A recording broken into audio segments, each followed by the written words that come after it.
Good morning, everybody. Welcome to this live stream wherever you are coming in from. I can see YouTube and Facebook and Periscope. I am going to just let Instagram in as well. So let's see if this works. Let's just give them a moment. And we are chatting. I'll tell you in a second. Hi to everybody that I can see. I can just see some eyes on there.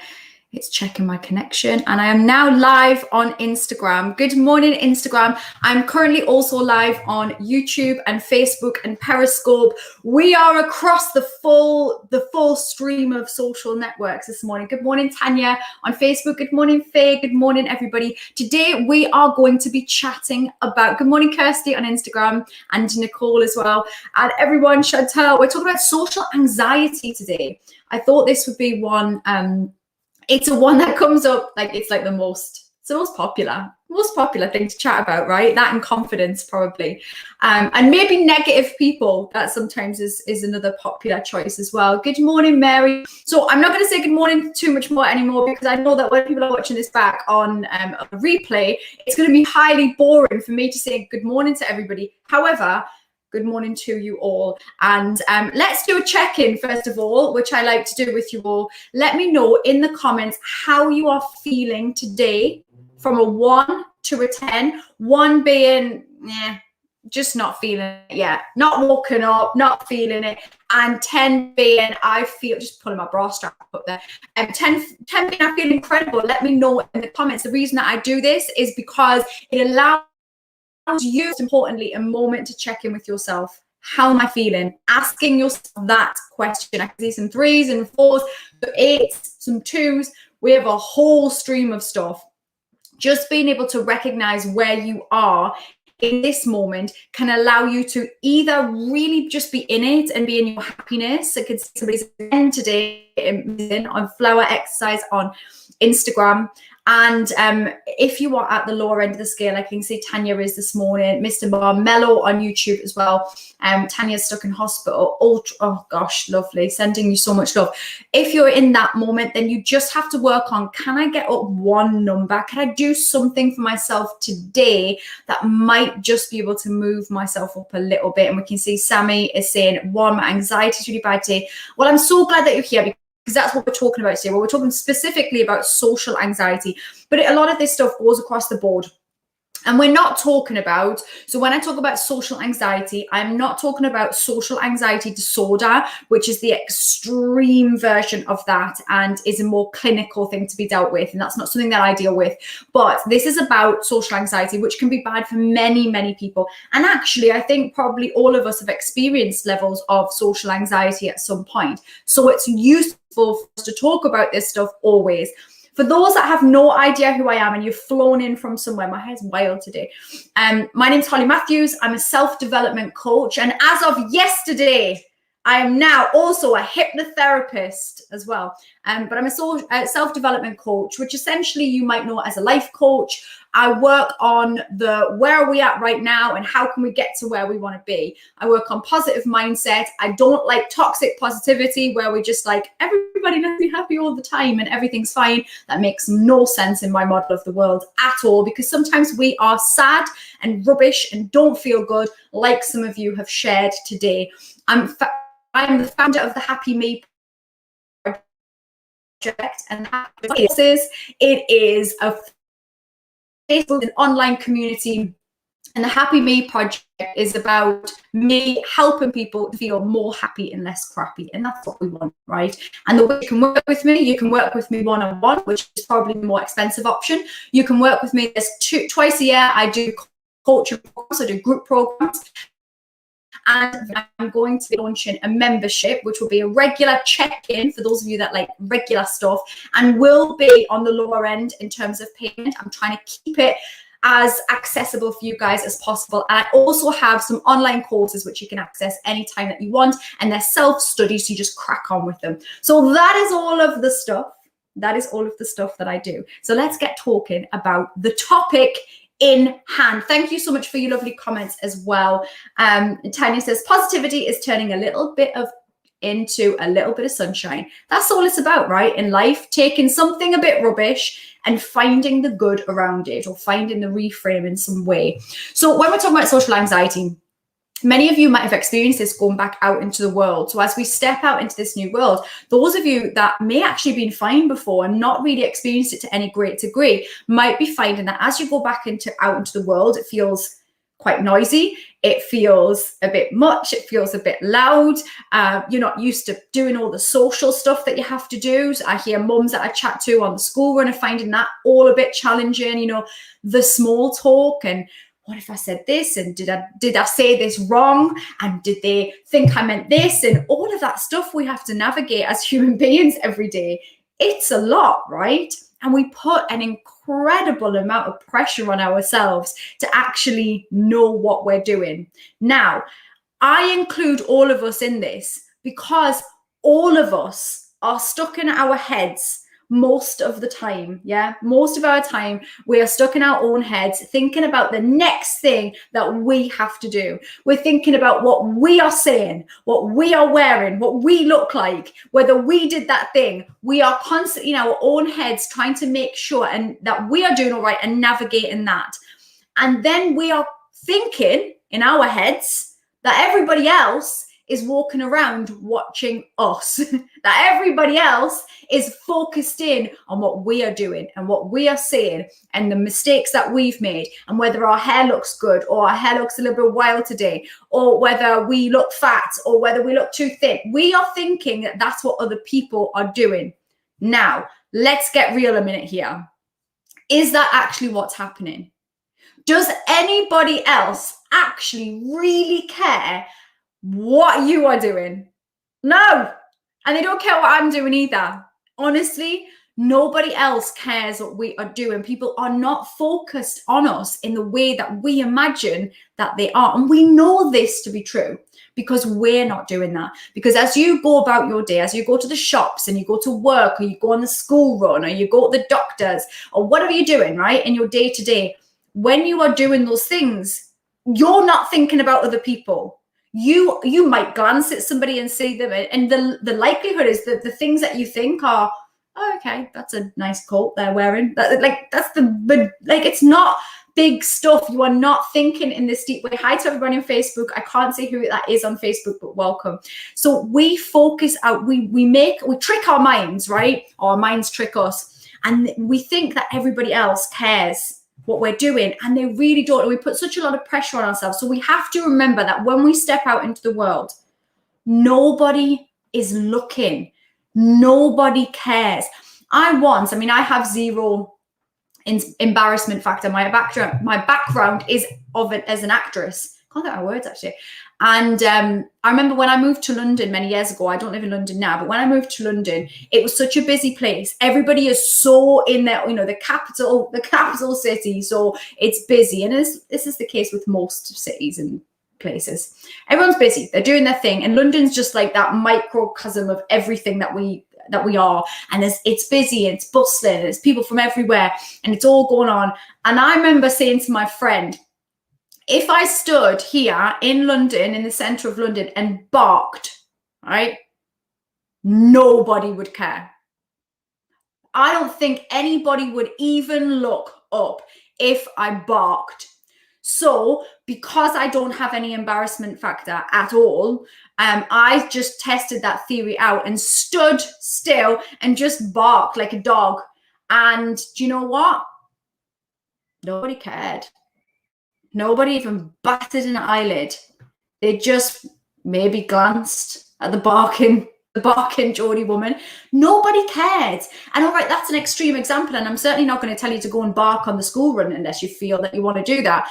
But what I am saying is that really genuinely, even in those extreme examples like that, people are so into themselves. We are so into ourselves and our own problems and in our own stuff we've got going on, that we haven't got time to be second guessing other people. Nobody else is looking at you. And that reminder is really important, because sometimes when we're feeling socially anxious, we step out of our houses, and it's almost like we've created this spotlight shining on us. All this judgment coming from all of these places that we imagine, all of our neighbors, look at her, and nobody cares. So you need to take that big spotlight and you need to just turn it around and you need to put it out onto the rest of the world, because all that you're doing is putting pressure on yourself, and it's unnecessary. The spotlight isn't on you. The only person putting the spotlight on you is you. Nobody else cares. And I think it's an important thing to remind ourselves. And I don't know whether you create some kind of mantra or something that reminds you as you step out into the world. Maybe you just want to hear my Geordie tones in your ear going, nobody gives a shit what you're doing. Nobody cares what you're doing. Go out and be yourself. Wear what you want to wear. Do what you want to do. People will adjust. People will just deal with it. Go and be yourself. So maybe before you leave the house, you create something. Nobody cares what I'm doing. A mantra, something you say to yourself as this reminder as you step out of that door. And I want you to think about this. The next time you leave your house, I want you to have in your head, no, but immediately as you step out of the door, or as you're stepping through the door, I want you to hear, nobody cares what I'm doing. I can just be myself. I'm free to be myself. Nobody cares what I'm doing. And allow yourself to step out in that way. Now, one of the most important things when it comes to social anxiety is that avoidance, what we call toxic avoidance, of actually going out and doing stuff. In the moment, we feel like, I've solved the problem. I don't feel any social anxiety, because I'm just not going to be social. And we feel like we're like cheating life, like we're winning. Well, we're not, are we? Because in the moment, just not doing anything. Good morning, Nicole. Good morning, Sharon. And good morning, somebody as well on Facebook I can't see. And somebody says, I've just gone out and barked all the cow. Oh, it might be Neil, that one. I can't see who it is. Somebody in the countryside just barked at their cows, and nobody cared. The cows didn't care either. But in the moment, avoiding doing things might feel like a solution. And hey, sometimes it is, okay? I'm not saying it's never a solution. Some days we can't people as a verb. We don't want to be around people, and I get it. And it's not about creating all kinds of like pressure on ourselves, but it is knowing that we can't stay indoors forever. We can't avoid being around people forever, because then we're not living, guys. That's not the life that you want. That's not fun. It might be fun for a day or two. It might be even fun for a week, but it's not fun long term, and it doesn't solve the problem. So we have to find ways. We have to find tiny micro moments to bring ourselves out into the world, to do something that does feel a little bit scary. It might feel scary, but that's okay. These things don't have to be mutually exclusive. Hello, Anupa on Instagram. These things don't have to go. You can step outside and feel like anxious. You can go for lunch with your friends and feel a level of anxiety. And they don't have to be a separate thing. There doesn't have to be a but. There doesn't have to be, I would go out with my friends, but I'll feel anxious, so I can't go. I would go go on the school run, but I feel anxious, so I won't go. I'll get somebody else to take the kids. Whatever it is, whatever the reasons behind it, I've lost Instagram. Isn't that so annoying? That's the second time it's done that to me. Hang on, guys. I'm just going to get back on Instagram as well. Otherwise, those guys are going to miss out. It's out of order. Hang on one sec. I swear this has happened like every time I've gone on recently. So annoying. And it means it doesn't get left on there. Hey ho. It's one of those things. Right. Social anxiety. I'm just going to title it social anxiety. Okay, let's give those guys a minute to get on. Nicole says she's a 3 today, but I'm determined to lift that a bit higher. Amazing. Hi to Instagram. So on Instagram, I was on for about 10 minutes or so, and we were talking about social anxiety. It has cut me off because the social media gods didn't want me to continue. However, those on Instagram, it is going to be on YouTube. The whole video is on YouTube. So whatever that you have missed, if you want to go back on it, you can watch it on my YouTube channel, Holly Matthews Online. So for those of you just sitting in, we've already been talking about not avoiding going out into the world, because that is toxic avoidance that will not help you with your social anxiety long term. We have talked about what else? Nobody's looking at you. That was the main focus. We have talked about that nobody really cares about other people's stuff. We are all in our own heads in the same way, and that's what's happening. So hi to everybody on Instagram, and we were cut off. And so the next thing I want you to think about, so we've got finding ways to step out into the world. It can start small. It's okay if it starts small. Good morning, Katie on Facebook. You don't have to go from being somebody who's really anxious in the house and feeling really anxious about stepping out into the world to somebody who goes to a big party. Like, it doesn't have to be this big jump, although big parties aren't happening, but it doesn't have to be that you go to a busy shopping center. If that feels too much as the first thing, it doesn't have to be that. But the feeling of anxiety doesn't have to be this thing that we always run away from. Anxiety has its place sometimes. Anxiety teaches us to be our best selves sometimes. It pushes us to work harder. Anxiety is the thing that stops us from stepping out into a road or getting into a weird stranger's car. The anxiety has its place. We don't have to battle against it all of the time. We have to live with a level of anxiety and hopefully learn to manage when it shows up for us. And we do that by learning what it's doing and just silencing it now and then. So as you step out into the world, as you go through that threshold of your door, of your house, your home, whatever you live in, and you step out into the world, I want you to remind yourself, nobody's looking at you. Nobody cares what you're doing. Okay. The next thing is to practice conversations. So we don't have to go out into the world completely without any thought. I think sometimes people imagine that, especially I'm a confident person. I'm a confident introvert, but I'm really comfortable having conversations with anyone. However, I still practice conversations. I still talk to myself. If I'm going somewhere that I don't know and I can feel that I'm a little bit anxious, because yes, guys, even self-development coaches and confident people and actors actually do still feel those same levels of anxiety when we are in new situations, when I go somewhere new, or just because I'm having a day where I feel a little bit more anxious, because we have those days too, for whatever reason. When I have those, I practice conversations. I think ahead. I know I'm not amazing at small talk. It doesn't come naturally. So I have stock things that I will say, my scripts that I cling on to, that I use, that make me feel comfortable. Don't be scared to literally write down some ideas of things that you can say and practice them out loud. They need to come out of your mouth, because your mouth and your brain will remember, I said this before. I've already said this. And when you go out into a social situation, it won't feel as weird to be saying this stuff. If you go out and you're really anxious and you've never even spoken the words, and ask somebody, oh, what is it that you do? Or, have you got kids or whatever? Your dog's nice. What kind of dog is it? Whatever conversations that we can have day to day. If you've never practiced those, they've never come out of your mouth, and it is going to be harder. So don't feel ashamed to walk around your house talking to yourself and practicing these conversations outside. It is your homework from me. If you feel anxious, practice conversations. And often we know what conversations are likely to be had. If you're going to be going to the doctors, I'm actually going for a smear test after this. Fun times. Important though, guys, and the reason I'm saying I'm going for a smear test is that women, go for your smear test. It's really important. And I'll be likely in the doctor's waiting room. And yes, I'll have a mask on, but that doesn't mean that I might have a conversation with somebody. And I can probably anticipate what those conversations will be. It'll be about the weather, because I'm British and it's raining, and that's the kind of things we talk about, okay? And so we can anticipate. On the school run, you might get chatting to another mom.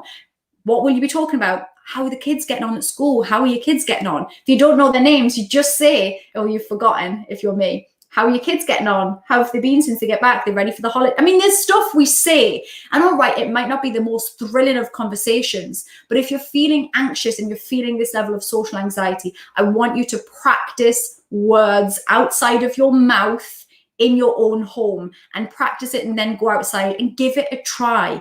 If you're a person that really does feel levels of anxiety, I'm going to challenge you today to just see if you can have one new conversation and see how it goes, and have that mantra in your mind, nobody actually cares what I'm doing. If you are feeling that anxiety in that moment, focusing on your breathing is really, really important. We think we know how to breathe. We often don't. And we breathe really high up here, up in our chest, up here, really high up. And when we breathe, I mean, if you even do that right now, naturally it makes you feel more anxious because your breath is really short and sharp. So we need to lower the breath. when you feel anxious, place your feet on the ground. You might be standing, you might be sitting. Place your feet on the ground. Ground yourself, okay? Ground yourself. And hold your feet on the ground. Or sit on the chair that you're on, whether you're sitting or you're standing, and become aware of where you're at.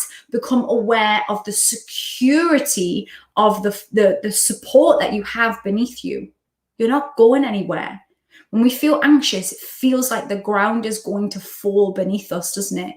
We can get that feeling, that anxiety feeling. It feels like the floor might just open up. I mean, sometimes it feels like when I speak that the floor might just open up, or I might like it to. But allowing yourself to remember that you have this support. You are always supported. You're always supported, and grounding yourself. Notice your breath. There are lots of nice, easy breathing techniques that you can do. I like to do this one. Oh, that is the worst square drawing ever. What happened to my square? So 4, 4, 4, 4 breathing. So breathe in for 4, hold for 4, out for 4. Breathe in for 4, hold for 4, out for 4. Just to count 4. Sometimes people don't even, my nails are so bad, guys. I was about to say, don't even look at them. They're horrendous. So this is a nice one that my daughters do. So breathe in and out. Breathe in and out. Breathe in and out. In, and just do that just to help you calm. You might not want to do that when you're outside. Maybe that feels a bit too exposing. But no, it's not pre-recorded, Eli. Sorry, I'm not speaking to everybody. I just don't want to have lots of chat on it. Otherwise, I won't get to the point and I have to leave really soon. So I will look at your comments afterwards on YouTube as well. So breathing, calming your breathing, grounding yourself, becoming aware of your surroundings, and just doing a mindfulness technique of doing things like focusing on what can I hear? What can I smell? What can I taste? What is around me? Name 5 things that you see in the room. And you can do this without anybody knowing that you're doing this stuff, but it can just bring you back into the room, okay? Just give you a moment to catch your breath. Now, I'm going to have to stop in 2 seconds, but I want to give you some hard pills to swallow, some things that are not going to help your levels of anxiety, but we might not want to hear it, okay? So, hard pills to swallow are: your phone is actually not going to help your levels of anxiety. Sometimes we think having our phone out is going to help. And, when we're on our phones in social situations, but actually it can elevate the levels of anxiety. You're not engaged with the room, so it can actually exacerbate it. Our levels of phone usage can exacerbate our anxiety. And I hold my hands up. I use my phone a lot. I use it for work. I'm on my phone a lot. And during this pandemic, we all have been, and it's not surprising that we have elevated our anxiety levels. The next hard pill to swallow for some of you is that alcohol is going to exacerbate all of the things that are going on for you massively, okay? So although I'm not going to be a party pooper and say don't drink alcohol at all, if you are a person that goes through anxiety and is feeling anxious, I promise you now that is going to be the best thing that you can do to stop drinking, or to certainly stop drinking until you can get hold and get on top of how you're feeling. And it can be something that's just lighthearted and fun and social, rather than a crutch to get you through the anxiety that you're feeling. I promise that this is going to help. Getting back to basics is the last hard pill to swallow. I know it's boring, but you need to drink more water. You need to get some sleep. I know sometimes it evades us if you're a parent, but you need to get some sleep. You need to drink more water, and you need to eat some good food and move your body. I don't care how you do those things. It's not one size fits all. Not everybody loves going to the gym. Some people want to dance around their front room. You want to box. You want to dance. I don't know what you want to do, but you got to do those things in order to help your brain and your body to get through this stuff, to get through the anxiety feelings. Mary says, I'm trying to teach my little boy these support strategies at the moment as he's really struggling with social anxiety, highlighted at the moment by practicing for sports day. Oh, bless him. Definitely start practicing these things with him now, Mary. I think if anything else this afternoon, I'll send something to you. But massively, it is about being able to give ourselves and our children these little strategies to just get them through this stuff. And especially when they're very, very young, they're at that age where they're just starting to become aware of other people. And again, they think everybody's watching them and everybody's just worrying about their own sports day and how they get on. So that is it today from me, guys, and thank you so much for sitting in. If you're on Instagram, the full video of this won't go onto IGTV because it cut me out, but it will be on YouTube, Holly Matthews Online. Go and subscribe over there. It is also in my Facebook group, the Happy Me Project Facebook group. Hi to everybody that's in there. You're an amazing bunch. And I am going to head off now. My podcast will be live this week on Thursday. So if you're not subscribed to my podcast, the Happy Me Project podcast, do, because there is now, I think, 21 episodes on there, which is incredible. And I'm so excited. And if you're on Apple, I'd love it if you left me a review and let me know what you think of it. And also give me some topics. For those of you that are in my Facebook group, I've been asking this week about my membership site that I'm going to create, and some ideas, some topics, some mental health type topics that you would like me to be talking about. And I'm always open to these. And have an amazing day, guys. Thank you so much for sitting in live with me. Wherever you are on that 1 to 10, if you're on the lower end of the scale today and you feel at a 1 and you don't feel very good, just do something nice for yourself this morning and see how that goes for you. I'll speak to you all very soon. Peace out. I'm going to say goodbye on each one now. It's always hard to do it when you're on both. Right. They're gone. Goodbye, guys. Let's talk about the money. No, I'm joking. Right. See you later, guys. Bye. Peace out.